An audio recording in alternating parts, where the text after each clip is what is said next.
Manchester United is not doing well at all, and trust me, the situation we are in should be totally unacceptable for a club like this. I mean, 4 games lost in 6, the worst start to a Premier League season in the history of this club for as long as we've been playing in the Premier League. Certainly unacceptable. But guys, there are people who are taking this a notch higher, and they are beginning to spread this propaganda to try and force Erik Ten Hag out of Manchester United. Now, I'm here to talk to you guys as brutally as I can get, and I respect your opinion, but you know what? I don't buy into it, and here I am to tell you why. Subscribe to the hotspot. My name is Webb. No news this time, no updates. We are talking Erik Ten Hag, where we are, where we're headed, but most importantly, where we have come from. Listen, you can't know where you're going if you do not appreciate and respect where you've come from. We do want to be Manchester United, the greatest football club in the world, claim our place, and we've struggled since the departure of Sir Alex Ferguson. Was it expected? Yes. But guys, Manchester United, to get a manager like Erik Ten Hag in, the guy joined in 2022. In the first season, we finished third. We won a title, the Carabao Cup. We hadn't won in a long time. And you're saying Manchester United should sack Erik Ten Hag because of, yes, this poor start we've had. And I'm thinking, people are actually serious. I heard this, I read this in comments and what, and I'm like, okay, let me not give it attention. But it seems there's people who seriously feel like Erik Ten Hag should be sacked. Listen to this. Manchester United, first of all, the reason these people give are because he has no tactics. Now, first of all, I don't think that's true.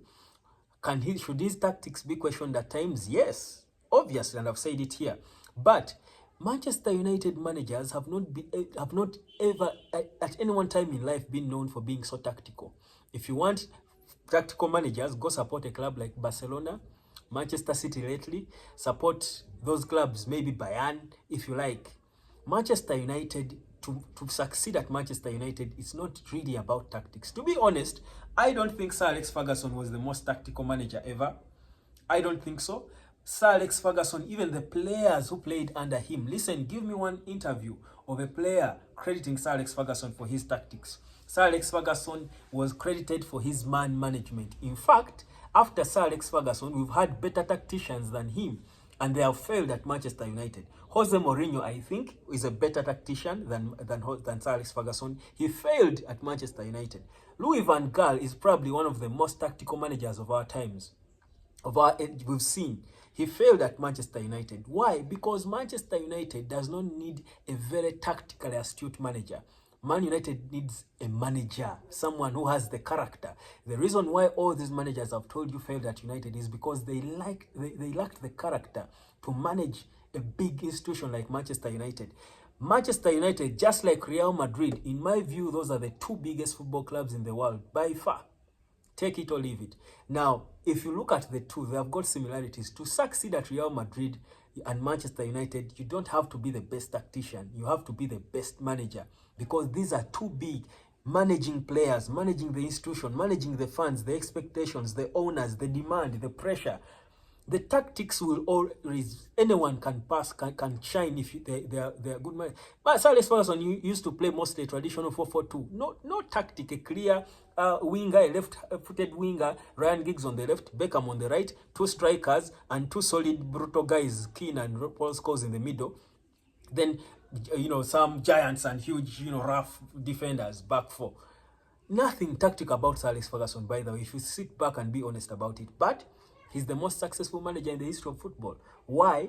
Because of his character. He could be able to manage a club like Manchester United. Now, after all these managers we've had have failed to manage that institution because they couldn't put the players in order, they couldn't instill order, they couldn't direct, they couldn't take decisions, football decisions, boldly. They would fear legends, they would fear the tradition of the club. This guy comes, and the first task he's given is to set standards at this club. Bring back the culture, the character in these players. And he's shaking things around in just under 2 years.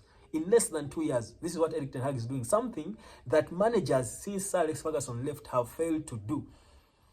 And because, of course, of what will happen, certain people will start taking sides more so lately because of social media and leaking of news, what's going on. People are taking sides, siding with the players because they are used to the normal. This man is shaking things up to have control. That's what you need. We don't care about his tactics. To succeed at United, you need to have control, that everyone will listen. When you speak, people will listen. But people are calling for his head just because we've had a slow start to the season. Wasn't it expected, guys? We've signed how many new players? We're only 5 games into the season, but clearly you see there is an improvement. However small it might be and slow, there is an improvement in how we are performing. I'm even shocked by the loss we had to Bayern, really, to be honest. The way it was, look at the squad Erik Ten Hag had. What did you expect? You expected that squad to beat Bayern Munich, really? Did you expect it to even score those 3 goals? Let's be honest. And you want to call for his head when he has 7 or 9 senior players injured? No depth on the bench at all, but he still tried to grind a result. And you want to call for his head after 1 year, and you're selling that propaganda, and we can't talk about it somehow because we are Man United supporters and everyone is entitled to their own opinion. Guys, yes, you're entitled to your own opinion, but I'm also entitled to my feedback to your opinion. Yes, because it's a subject we are all interested in. Stop pushing this harmful propaganda. This is the same propaganda that denied us our most talented player, because the section of fans who pretend to love the club pushed. And see, these days the fans have a lot of power. Social media has a lot of power. You know, people can sell their agendas, push their agendas, and they get what they want. Now, people can start, and maybe it gets to Ten Hag and he's frustrated, he's tired, he gives up, because trust me, do you know how difficult it is to deal with the Man United now? I think the most difficult job in the world right now is managing Manchester United. There is a point where we're always, I think, during the transfers, when things were going this way, then they take an opposite turn. People are saying, there were reports suggesting Erik Ten Hag is increasingly frustrated and wants to dump the job. Do you guys really think if Erik Ten Hag left Manchester United, he would be jobless? Really? So let's be honest. Yes, he's not bigger than the club. We're not desperate for him. But I mean, what I'm saying, the guy is trying. Is he the reason why Onana failed to stop that ball and you're blaming him?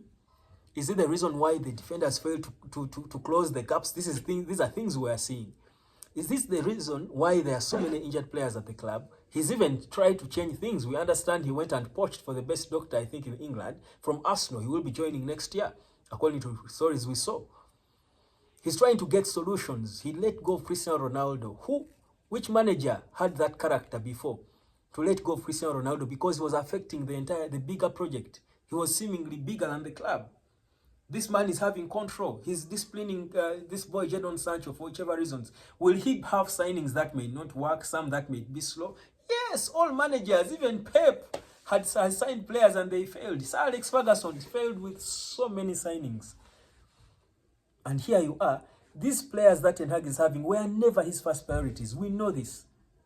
Even the managers before, Ole Gunnar Solskjaer made it clear. He revealed that he wanted to sign Erling Haaland, name them, I think, Jude Bellingham, way back when they were even cheaper. He didn't. But this man is trying to put things together. You see that there is something being done. Honestly, every day, even when we're losing, I see there's a bit of progress, and you see where the gaps are. If we have a fit squad here, Man United has never picked a fit squad. You even wonder how he performed last season. And here you are trying to sell propaganda that he should be out, when we are focusing on pushing, instead of focusing on the Glazers, the real problem, Glazers out, we are now trying to divide and shift attention to Erik Ten Hag. I don't think that's right. I'm no hypocrite. I'll be honest. For me, if I speak my mind, that's one thing I'm known for.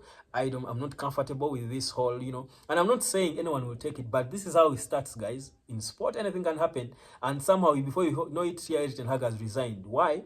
Because, I mean, the guy is looking like he's 70 years. I mean, he's just over 50. But Ten Hag looks 70 in 1 year he's been at United. Do you know the stress he's having? That every day, every decision he makes is out there, scrutinized. People are not giving him the time. People are blaming him for Marcus Rashford not passing the ball to Rasmus Højlund. Really? Really? Guys, come on.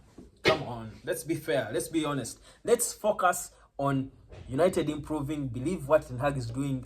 Be honest, be patient. Let's not be too excited. I told you, stop expecting United to win the Premier League this season. Those expectations are what are getting people commenting all forms of crazy things, but you don't know who is watching, who is seeing these things, and what effect they will have on them. Sorry, Eric, in case you see this, we like you, we love what you're doing. Are there errors you make in your tactics? It is okay, but you're such a character of a manager. To manage a big club, even Arsenal is becoming a big club. It had to take the ruthlessness of Mikel Arteta for Arsenal to be where they are now. Yes, and they're even a smaller club by far than Man United. So, guys, come on, come on, come on. Anyhow, Burnley next. I will be talking about that game as we do look ahead to what's coming this weekend. On Saturday, we'll be moving to the Turf Moor. And I'll give you more about that game. Hotspot, subscribe. My name is Ten Hag in. Catch you later.